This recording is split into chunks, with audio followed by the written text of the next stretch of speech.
Hello guys, aloha and welcome to Take 5 with Paikai. Today I want to talk about Hawai'i Revised Statutes Chapter 10, specifically sections 10-5 and 10-6. HRS Chapter 10 deals with the Office of Hawaiian Affairs. Section 10-5 addresses the Board of Trustees and denotes their powers and duties, while Section 10-6 talks about their general duties. In layman's terms, Sections 10-5 and 10-6 are the roadmap, while in sports terminology, they would be considered the playbook of the trustees. I continue to hear calls for the CEO to resign.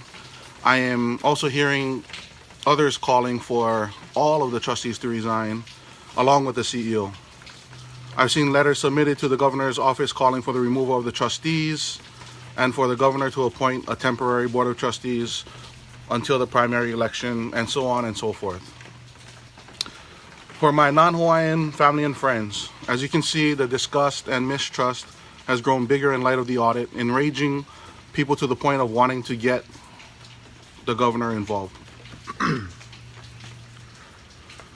So, what's your take, Trustee Paikai? I think it's safe to say that no one will be resigning anytime soon. Let's be honest, the Board of Trustees believes they're doing their best, that they need to hunker down and weather this storm. Instead, the trustees need to lead more from what's been sitting all along under their noses in Chapter 10, Sections 10-5 and 10-6. It really is that simple. Instead of boring you with all the gory details or coming up with fancy terminology that the average kimo and ku'uipo can't understand at first pass, I would like to present to you what I will call Trustee Paikai's ABCs: accountability, basics, and communication. Accountability, that starts with you guys, the voters, Native Hawaiians, Hawaiians, non-Hawaiians. If the current BOT is not doing what they need to do, you guys got the power. You have the power to vote them out. That is great power, very great power, that when used correctly will bring the necessary changes to the Office of Hawaiian Affairs.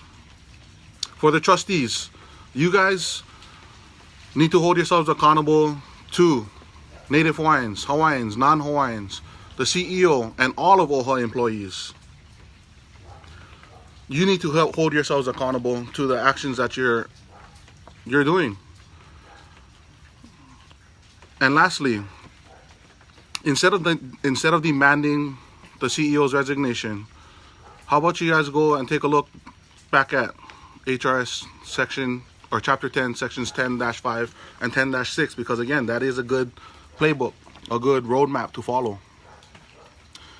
Now, for those of you guys who are watching, I'm going to make this real simple for you. All you football fans out there, what 10-5 and 10-6 deems the trustees as are the coach or the offensive coordinator, while the CEO would be the quarterback and the offense would be the OHA employees. Does that make sense? So the trustees would make the call and signal it into the quarterback, who would then relay that call or that play to the offense. And they together would execute the plan of attack. Now, what happens is if the CEO and the offense fails, that's when you go and find a new CEO. That is when you go and remove the CEO from office if he's not doing the job that you put him in office to do. 9 bosses this guy has, okay? You guys got to come together, decide what the heck you guys are going to do, give him the vision, give him the course, and let him run. And then if he makes a mistake, then you get rid of him. Not because you messed up or screwed up. It's that simple, okay?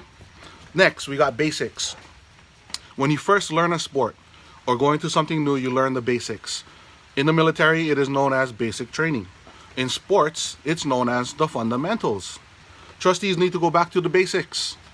The auditor called for more training, which tells me that they either don't have the necessary training, they skipped it, or they've been in office so long that they don't think they need it. Go figure. General government employees go through ethics training. They go through harassment and sexual harassment training regularly. Again, sections 10-5 and 10-6 are the basics of what they need to structure themselves on. For those of you candidates who are watching me, learn this now. Last but definitely not least, we have communication. Open, honest communication is one of the utmost importance in today's society and in helping OHA move forward. Why? For one, most people don't even know what the heck OHA does. Do you know what OHA does? Why isn't OHA communicating to the general public the good that they do in the community? Not just in Kawaiʻola, not just on Facebook, but in the advertiser, in anywhere else besides what the Hawaiians see. We need to be talking to the general public. My next question is, why is OHA always on the defensive? Why do they feel the need to always have to take defense? We need to start becoming offensive. We need to be going out and talking about what we're doing in the community, the good that we're doing in the community, so that all of Hawaii can see, not just the bad. For those of you who have benefited from OHA, tell your stories about what good it has done for you. For those of you who received help with school, with emergency funds or loans, tell your story about how it benefited you and your family.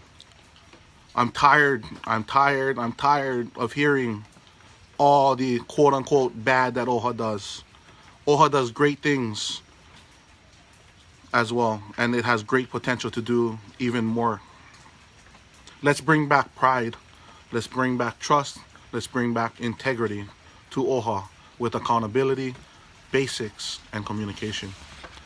My name is Landon Paikai, and I am not a politician.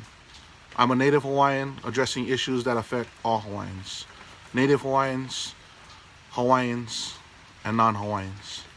Paikai for OHA, putting the trust back in Trustee. Mahalo for watching, guys.